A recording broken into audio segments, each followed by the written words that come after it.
On the U.S. Civil Rights Trail podcast, experts take us inside the pivotal events that shape the movement. Listen to the U.S. Civil Rights Trail podcast, available wherever you get your podcasts, because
Pray. Amen. I have just a couple of quick, short announcements as we begin today. We are still in the midst of the season of Lent. Tomorrow, our Lenten services continue, and our own Sarah Corbett is our speaker tomorrow night at 7 o'clock. And so I encourage you to come out and be a part of that, 7 o'clock in the chapel. Many of you know we are putting together through the chaplain departments at both this campus and at Sunset Hills a trip to Washington, D.C. In the fall, part of that will be a visit to the National Cathedral. Another part of that will be a trip to the Museum of the Bible, many exhibits there, as well as many of the numerous sites along the National Mall. If you're interested in that trip, I have both an informational flyer with a registration form, and there is a meeting on Thursday this week in the chapel at 1 o'clock.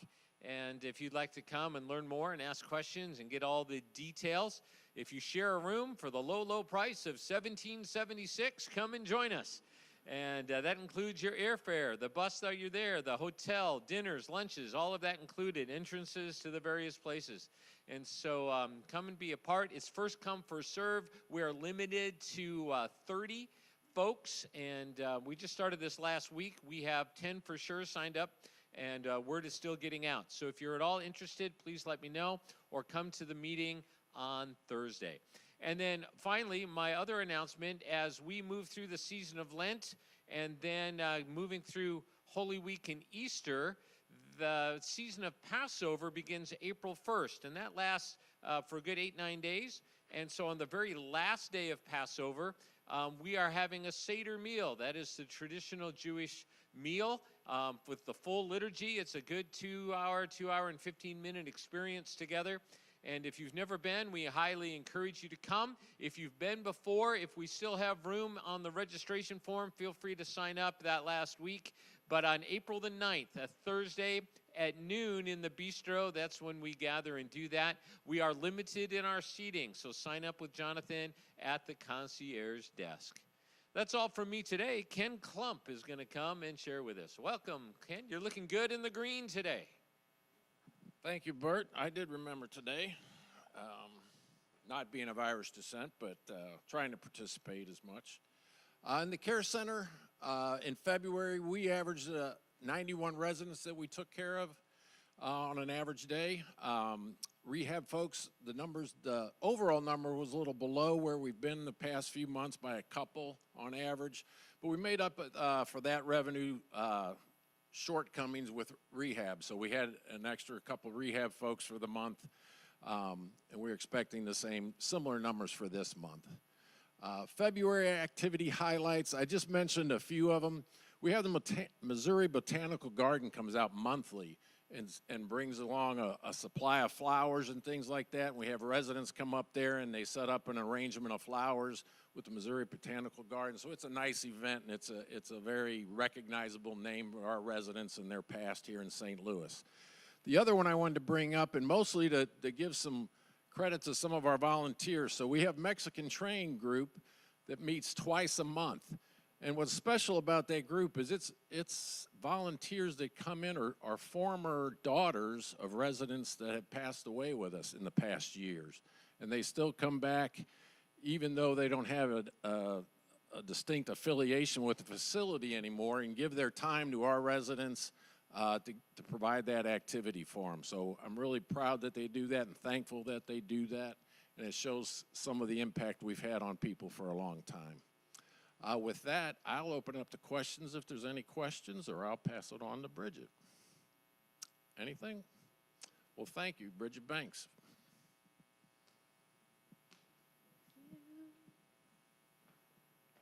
Hey everyone, happy March.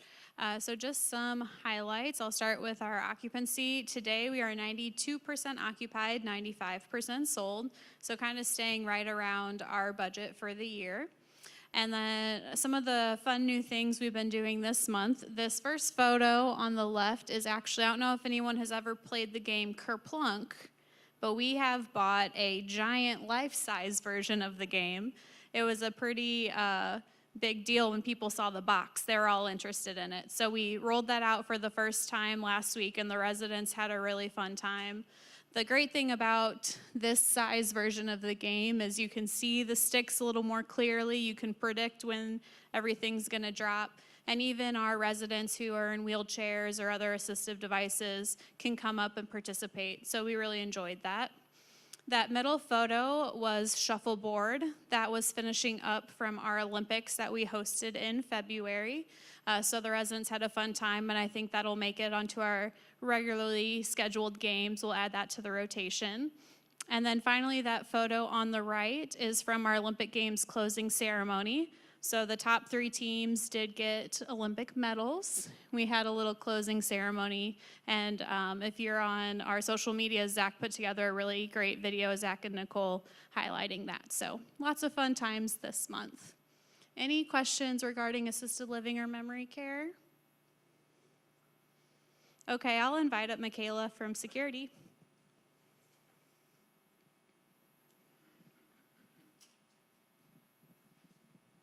Good afternoon, everyone. I am going to take a break this time from scams and talk to you about the annual fire drill. That is coming up the last week of April. It is a voluntary event, but it is one of the biggest events that security holds. We would very much appreciate your participation. We had a drop in participation last year.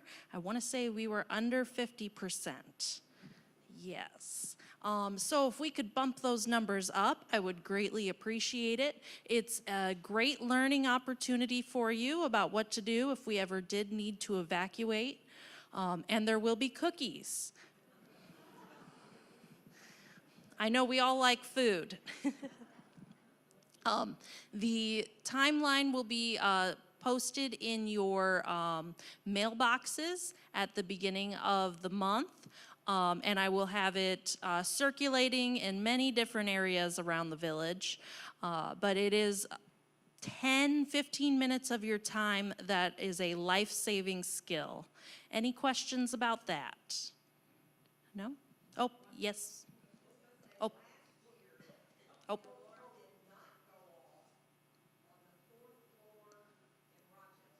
Okay, so so apparently last year the alarm did not go off on the 4th floor of Rochester. We will look into that, and we'll make sure that you know that it's going on, whether or not it's us beating down your door. Okay. Okay, up next is upcoming the Safety and Security Program in April 14th at 2 p.m. This will be before our drill, and the topic, of course, is going to be fire safety. We will have Tom Morrow and one of the fire marshals from Monarch Fire Department presenting, and I will be there as well to answer any Friendship Village particular fire questions that you may have. Any other questions? Okay. I will, of course, put scam information on 2493 as things come up. I actually have a backlog of scams. I've had a lot of people send things in, which I greatly appreciate, but I don't want to flood everything in one day, so I'm trying to stagger it all. Okay. Don't fall for any scams now. Okay. Up next is Sarah Corbett with your upcoming events.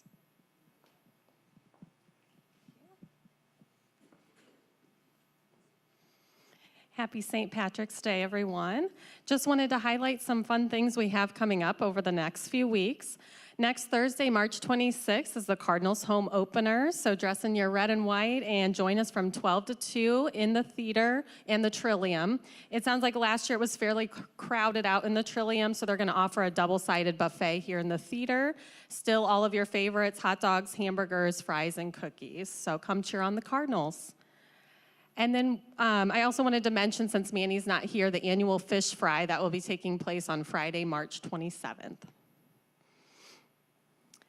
Something we're adding this year is an Easter extravaganza. This event will be geared towards you and your families and any grandchildren or great-grandchildren that you'd like to bring.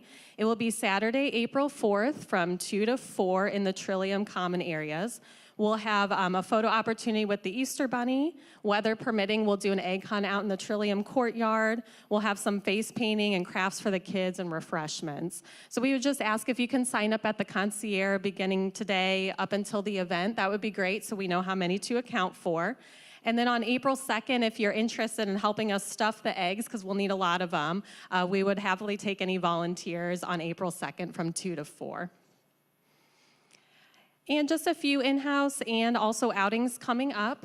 April 4th, we have a group from each campus participating in the St. Louis Go Mature Mile in Forest Park. I know that's a tradition here, so we're looking forward to that again. Our drama group has been working hard for their next performance on April 6th. It's going to be Stories from the Village and Commercials is their title. April 9th, we have an outing to the American Revolution Museum at the Jefferson County Library. This is a special limited time traveling exhibit that the DAR has actually invited both campuses to for that. On April 12th, we'll have an opportunity to go to the St. Louis Symphony. And then on the 16th, we've had a lot of requests to do another cornhole tournament. So we will be competing again, and that one we're going to host in the theater so we have more room for spectators this time. On April 22nd, Julie in Creative Arts will be hosting a sip and shop. So that's an opportunity to come by, socialize, and enjoy a spring art showcase in the Creative Arts Studio, and that will go from 3 to 4:30. And we also have on the 23rd another outing to Bellefontaine. And then on the 28th, we've had requests to bring square dancing back, so there'll be another monthly opportunity for that. And then we are also going to Rawlings on April 30th. So as you probably heard, they have the big Golden Glove up there now too, so we'll have a chance to see that. Okay, we have lots of fun Route 66 things coming up. We'll be offering a chartered day trip along Route 66 from St. Louis almost out to Springfield. We'll be visiting sites along the way, such as the Cuba Murals, the Wagon Wheel House, Hayes Family Shoe Store, the Neon Sign Park, the Largest Fork, and we'll have lunch at Joe's Diner and also a stop for dinner on the way back. So a very full day from about 8 a.m. to 8 p.m., lots of stops and fun things to see. It is $90 for the day trip for the charter bus, but I think it'll be a really fun opportunity to celebrate its 100th birthday. And we'll keep the celebration going, as I mentioned before. Save the date for April 30th. We're going to have our drive-in movie night. We'll have classic cars outside of the front entrance starting at 6:30 with live music and refreshments. And then weather permitting at 8 p.m., we'll show Meet Me in St. Louis out on a big outdoor screen. So very nostalgic evening. And the last thing I wanted to mention, we've had an opportunity to bring some nail services on site here in the salon, so I know that's been a request lately. We will be starting these with Milestone Salon Services beginning March 27th on Fridays. We'll start with Fridays. If we have a lot of interest, we can always add more as we go. Those will be done by appointment only with the nail tech, Rachel Campbellman. And then I will leave some flyers over here on the side if you'd like to pick them up as you leave for the pricing and the services that will be offered. But they will range from spa manicures, spa pedicures, regular polish, hand massage, foot massage, and so on. So those will start 10 a.m. Fridays beginning March 27th. And then again, we will add as we need to. Yes. To which one? Of course, yes. Men also need a good nail trim from time to time, so yes, all are welcome. Sarah, I've got another question. Yes. Will that be, will that replace what we have been having come for nails to Oh, trim so this our will, nails? yeah, so this will be separate from the podiatrist, Okay. if that's what you're asking, and it will not replace any of the current hair services either. So this is just an additional service. Any other questions? Okay, thank you so much. I'd like to invite Rick Ware up, our VP of IT.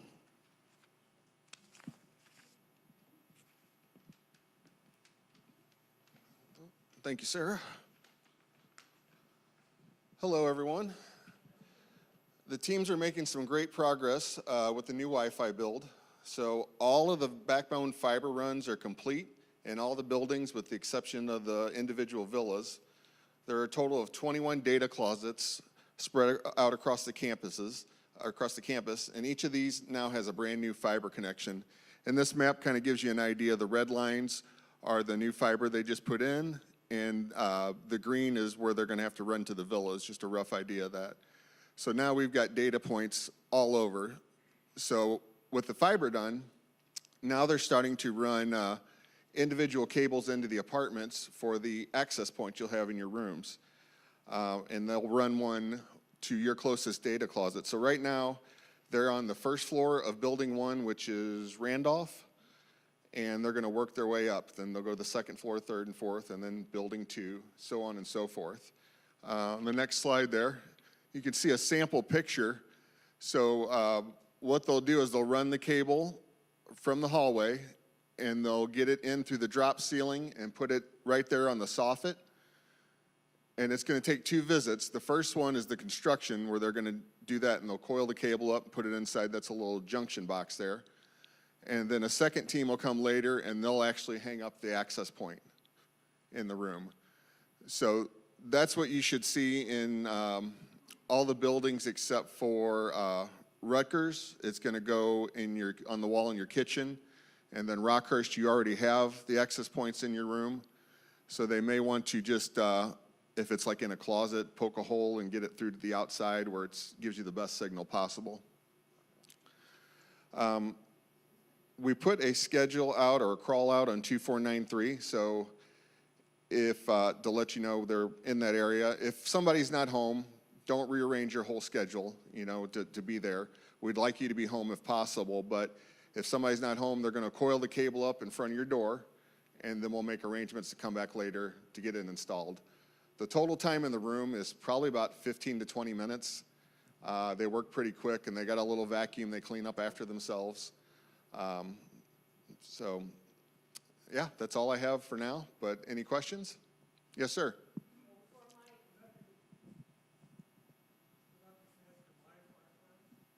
It's going to be much faster Wi-Fi, yes, sir. All right. If no other questions, Michelle, I think you're up.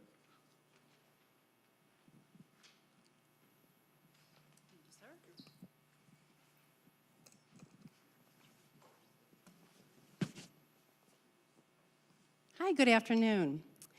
So some of you may have noticed me on video recently. In 2024, I went to a Leading Age conference. One of the seminars they had was talking about talking to residents through video. And I know we did a lot of that during COVID, and then it kind of fell away. So I've been doing coffee minutes with Michelle.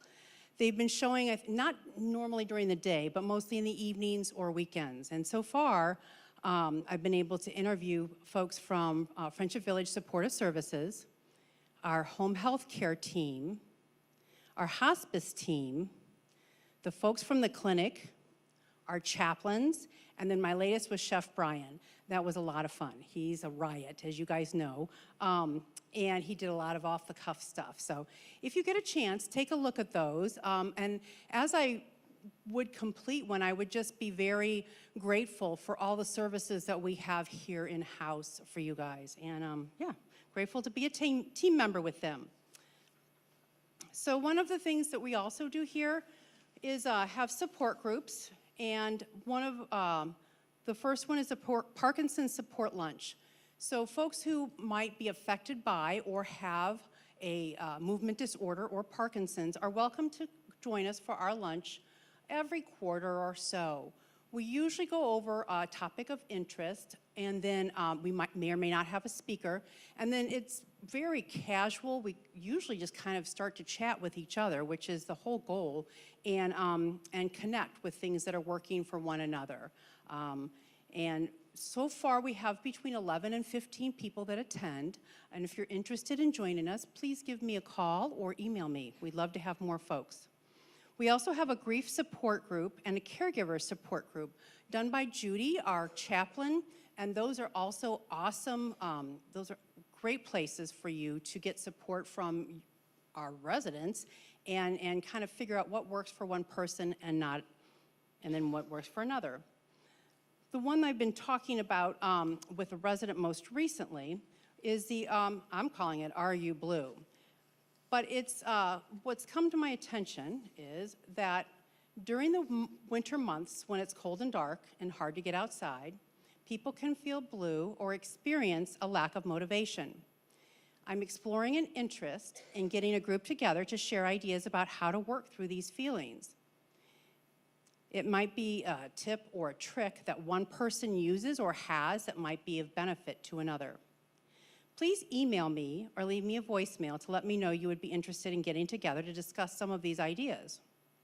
If enough people respond, I'll set up a day and a time, and we'll meet either over lunch or in a conference room.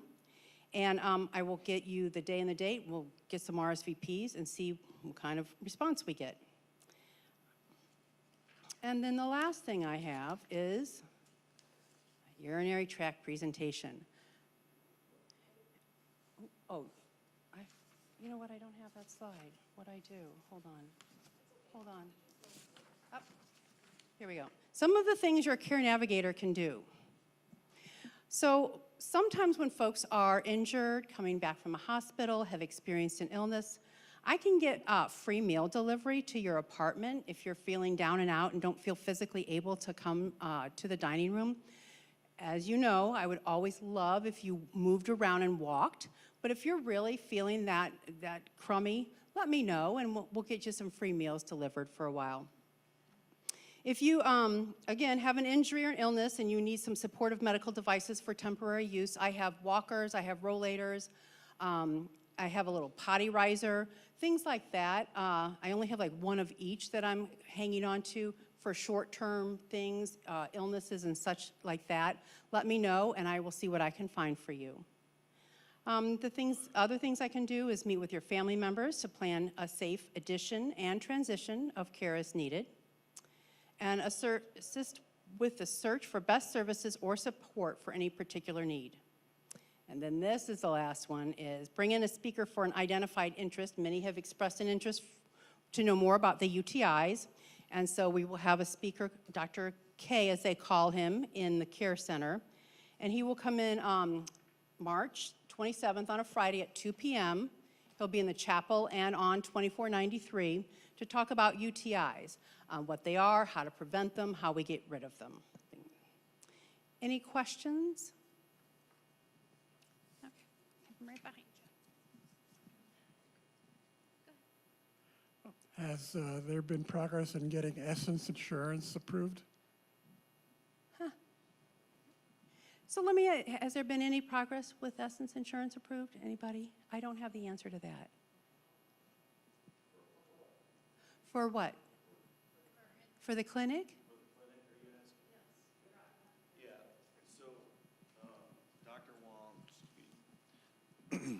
Dr. Wong and the clinical partners, they are currently in the process of a new contract with Essence. And so that's the only managed care that they have not gotten a contract with, but they are in that current process. So they anticipate having that signed soon. So, yeah. Thank you, Wade. Anybody else? All right, thank you. Next is Wilma Searcy, Director of Administrative Services. Thank you. Thanks, Michelle. Hello, everyone. I just want to give you some best practices for packages. Everyone is receiving more packages every day, and we seem to get more delivery delivery service providers every day. So just wanted to give you just a quick overview. The top line that we have there, the United Postal Service, FedEx, and UPS, those have professional drivers. They're easily identifiable. They come in uniform trucks. They have branded uniforms and everything on. We know exactly the time of day to expect them. So those are our professional drivers. For Amazon Prime, Walmart, and Instacart, those are contracted drivers. So they can come kind of as you call them. Some of them, if you get a one-day delivery or a one-hour delivery, they're going to come in those times. So I would say if you don't want your package delivered to an odd area, don't call them at 7:45 and request a one-hour delivery, because they're going to come at 8:45 and the desk is not manned at that time. So just think about that when you're requesting those 1 hour or 2 hour delivery services, that the desk is only manned until 8 p.m. Yes, security will let those folks in, but this is when we're finding that they're leaving it at any available door. This final group down here, I don't even know how to say Uniani, Gofo, Uni.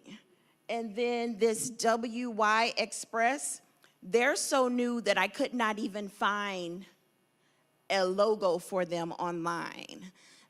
Those services are new, and they're a service that offers any of those. Just know that those are going to be folks that are not in uniforms. They're usually plainclothes people, and they come at random and sometimes odd times. I say all of that to follow up something that Michaela talked to you about a couple weeks ago with those folks that may be making a delivery. You think you're being very nice, offering that person the door to come right in behind you, but sometimes we don't know who we're letting in. And I know that some residents have found delivery drivers kind of wandering around the campus trying to find where they should be, where they should deliver. And so with that, I'm going to talk about some of our procedures here. We would like all deliveries to be made through our main entrance. And as those packages come in, they are processed by our front desk staff. So anything that comes into the front desk is recorded, and the ladies then give you a call, or gentlemen, if Jonathan is helping up there. We call once that package is recorded. So sometimes you might get a notification from, say, an Amazon or a Walmart that the package has been delivered. Well, depending on who the delivery driver is, it may truly be on campus, or it may have been handed off to a third party. So just be aware of that because you have a text that says that the package has been delivered, it may, in fact, just be given to a third party. And unfortunately, they don't specify that. If it's Amazon and they've given it to the third party, they consider it delivered. So once you come and pick up your package, we sign that out. Before we had the residents sign it out, but now we actually write down that it was picked up by whomever on such and such day. If you have a parcel key in your U.S. mailbox, that means that you had a package that was too large to fit in that mailbox. They give you a little key, and we have parcel boxes that you can pick it up from there. Our good friends Amazon again, sometimes they say that they're delivering it, but it really went to U.S. Postal Service, and you should look for a parcel mailbox key that you'll get it in. So be patient with the ladies at the front desk. If they say, well, we don't have a delivery for you here, sometimes it's just a problem with that third-party delivery service. In the event you have asked for the delivery to come directly to your apartment, we will reach out to you when that delivery person comes in and they said, oh, they paid for it to be delivered directly to their apartment. We will direct them to your apartment, but we will call you in addition just to say, Instacart is on the way with your whatever. Did you request this? Otherwise, we really try to get people to leave it at the front desk, and we'll deliver it as quickly as possible. The other best practice is to use our main entrance address as your delivery address. And you can do that in most services. So use 15201 Olive Boulevard regardless of where you live. So if you live in Rutgers or if you live in Rockhurst, still use the main entrance address as your delivery address, because then what they do is they go by GPS. And so if you put in that you live in apartment 326 per se, they are going to drive around our campus and try to find the closest door to apartment 326. That's why we have people coming in various doors.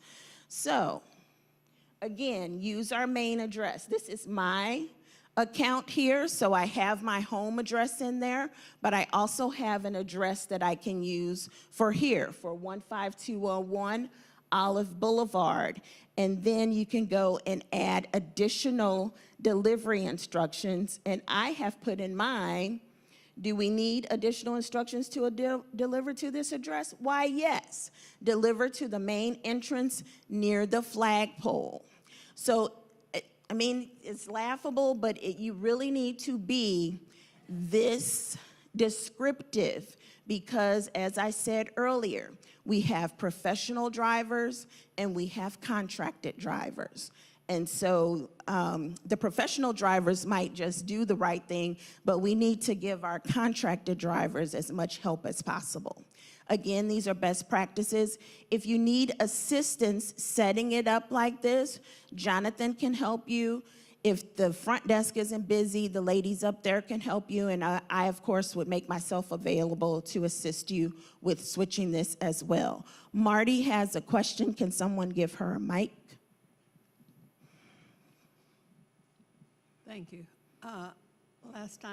Yesterday, I had first the front desk send my thing that I had prepared, and I understood that I would be have a thing on my regular statement when I go to eat, that it would announce how much I pay, and I don't know if that's the case, how it will be told to me what I owe.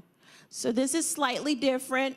Marty is asking about if we post a package for you. So if you have mail or other packages that we apply the postage for you, then that shows up on your monthly bill. What you'll receive is a copy of that package or that envelope with the postage amount up there. We give you a copy of that, and we give accounting a copy of that, and that's how they post it to your monthly statement. Okay. Yes, I got the statement, but it didn't have anything written on there about how much I owe. So it should have been in the upper corner, and it's the actual amount of the postage that was paid. If you would bring that to me, I'll be happy to show that to you separately, okay? Okay, thanks. No problem. The last thing I wanted to discuss was FedEx and UPS returns. So we get all of these lovely things in, and something doesn't work for us, so we have to return it. Well, sometimes you can just return it via U.S. Postal Service. Amazon typically does not pick up anymore, so they have you go online and get a air bill so that you can send it back. Usually those are done through UPS and FedEx. Well, Federal Express only takes standard and ground packages. They do not take any overnight packages. That's all that they pick up from us here. So if you have something that's 1 day, 2 day, then you would need to take that out to a FedEx facility. So I know the Kinko's places do that, and they have some of them at Walgreens and such. UPS, again, only takes standard and ground, and so anything other than that would need to go to one of the UPS locations. And that is kind of what I have for you for packages. We are doing our best. I know that those ladies receive probably over 200 packages per day. And again, some of them that come with UPS and FedEx, we know that those are coming. They come at the same time. But those coming from the contracted delivery drivers can come anytime from 8 a.m. all the way through to 8 p.m. And so we just ask for your help in doing this, and if you can set up your delivery address so that everything comes into our main entrance, we can be sure that we're more secure and safe for all of the residents. That is it. We have Wade up next. Wilma, you've got one more question. Oh, I'm sorry, one more question. If someone mails me a letter but leaves out the apartment number, will it find me? So that situation has just come across my desk, and the answer is sometimes. It really depends on if it is our regular postal deliverer or a substitute delivery person, because a substitute delivery person is going to mark it insufficient address and send it back. Our regular person is going to give us a little more leeway, and they're going to come up and say, is this person here? Are they at this address? But again, it's sometimes. Good afternoon, everyone.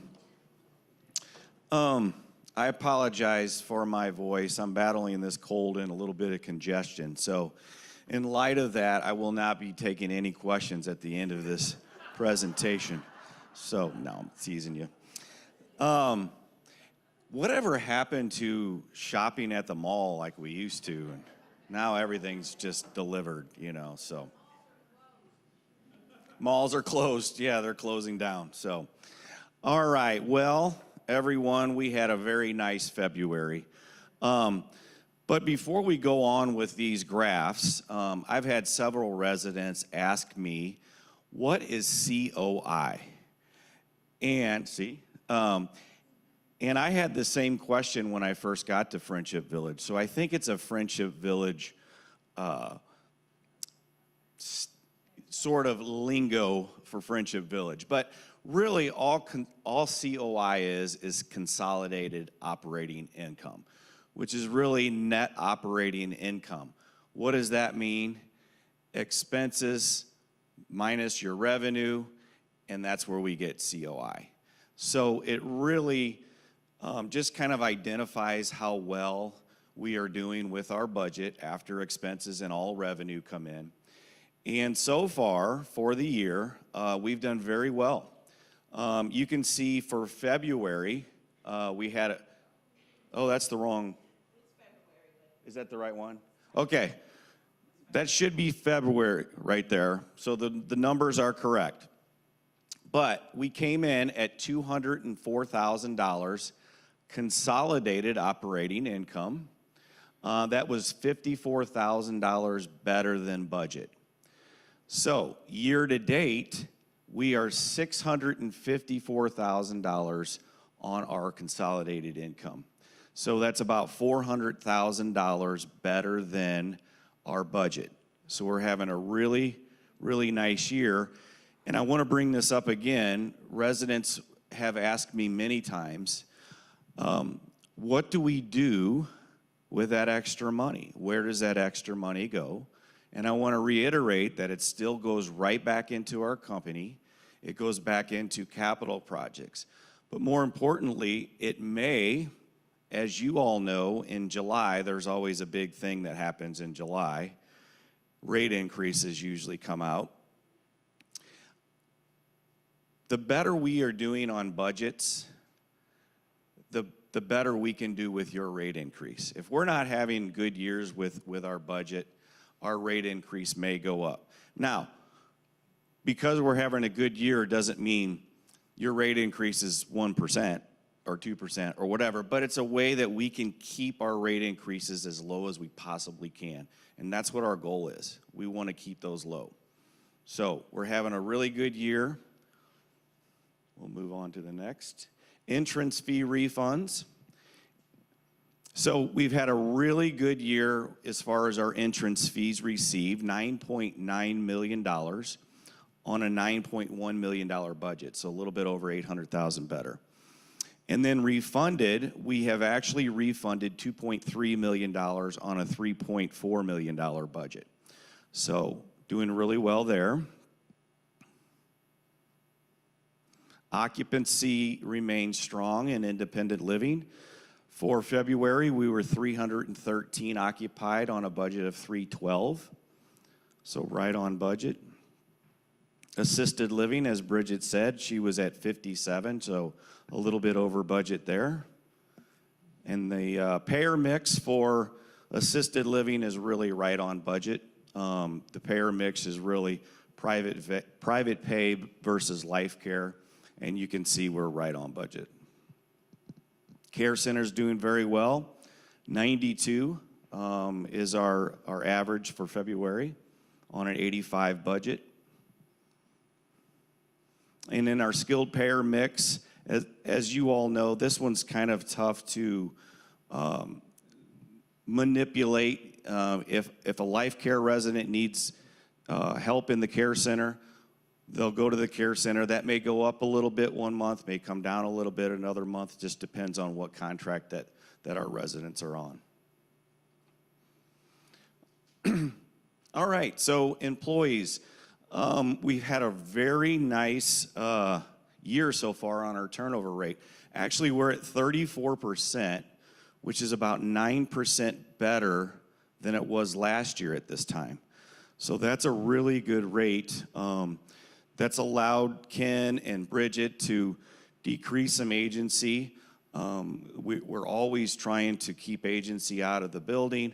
The more that residents become familiar with staff and specific employees, the better off they have, or they are, and they enjoy those employees. So capital projects, bathroom next to door number 2 is complete. So we're finally completed with that. We're starting the patio project right outside of the butterfly doorway across from the market.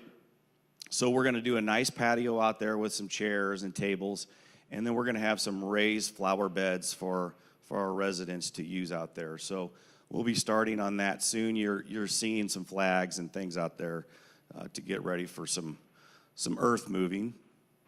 We've compiled all of the capital projects for 26. I'd like to have about $2 million to put towards our capital, but we don't usually do that. We usually run about $1 million a year in our capital. As you all know, you have been given Jerry and your floor representatives those ideas, and we're taking those ideas and we're going to come out with probably finalization for the capital will be in the next few weeks or so, and then I'll share those with you guys. Yes, sir. Got one right here.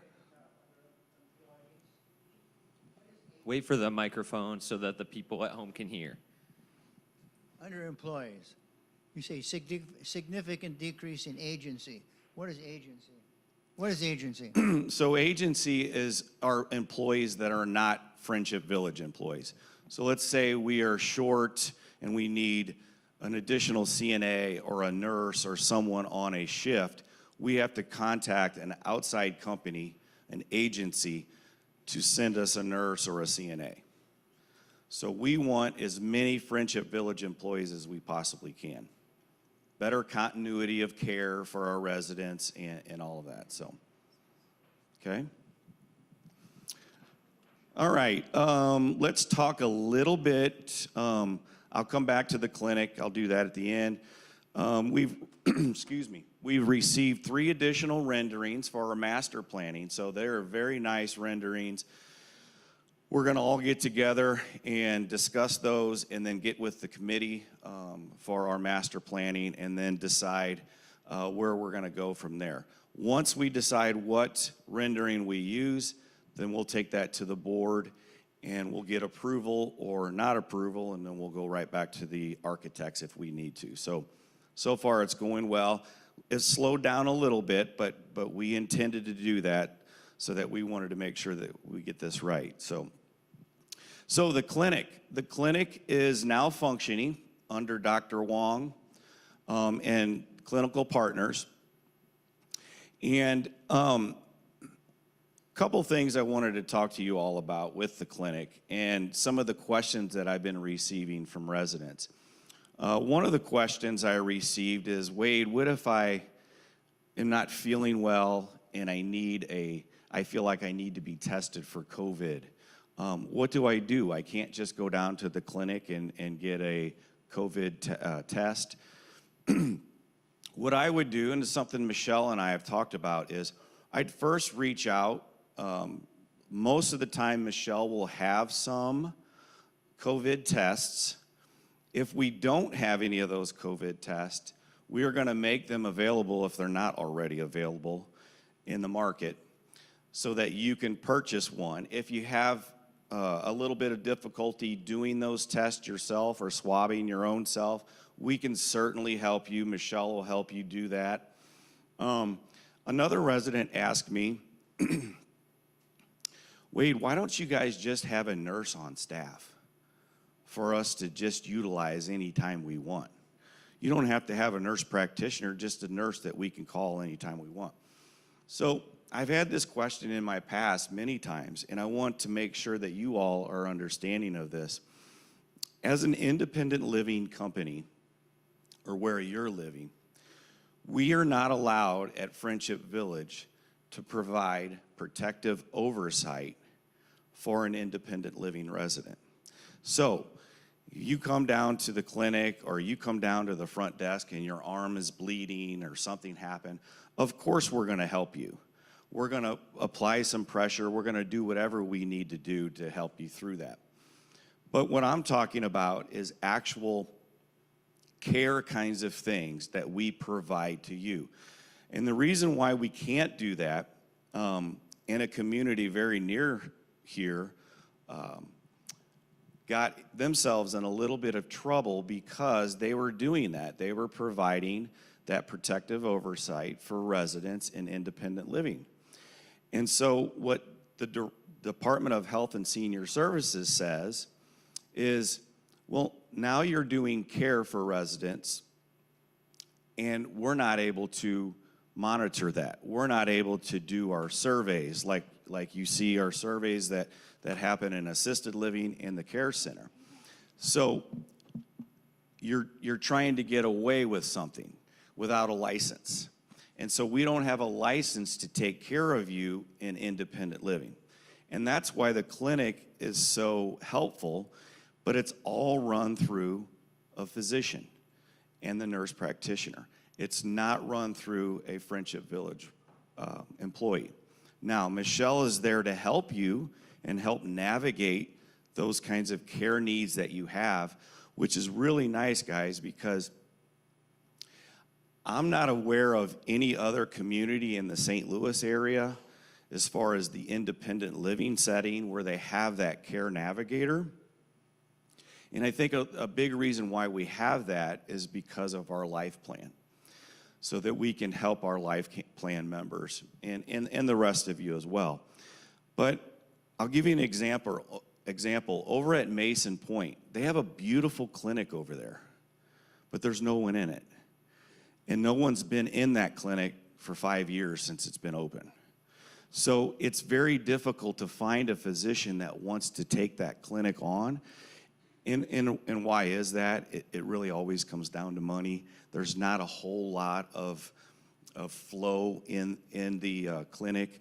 So how it's been run here at Friendship is the only people that really benefited from the clinic were those that have traditional Medicare. Those of you that have Essence or United Healthcare or those managed care insurances could not use those services. So this should open that up for you all to use those services. I am going to get some clarification on a few things. For instance, if you're a Medicare resident, and Jerry brought this up, and I appreciate that before this meeting, you don't have a physician tied to your insurance like a managed care insurance does. So if you walk into the clinic, you may be able to get services done by the nurse practitioner, even though Dr. Wong is not your primary care physician, okay? I'm gonna get some clarification on that one. But those of you that have managed care insurances should now be able to, if you decide to have Dr. Wong and the clinical partners be your primary physician, you should be able to utilize them.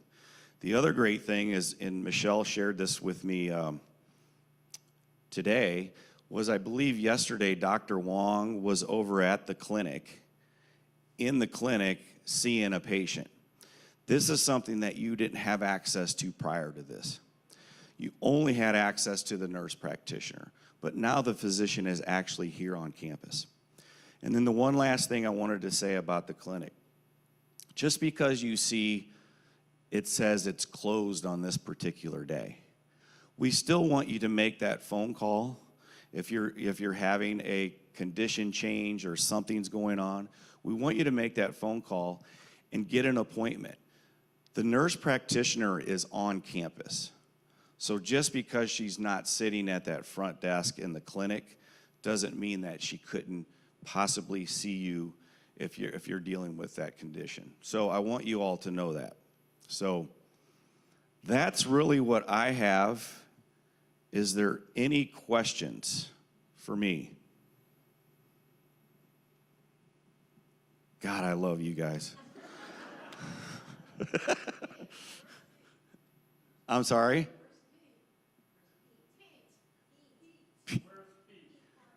Pete? Oh, yeah. Okay. Went right over my head, didn't it? All right. Well, thank you, everyone. You all look great in green.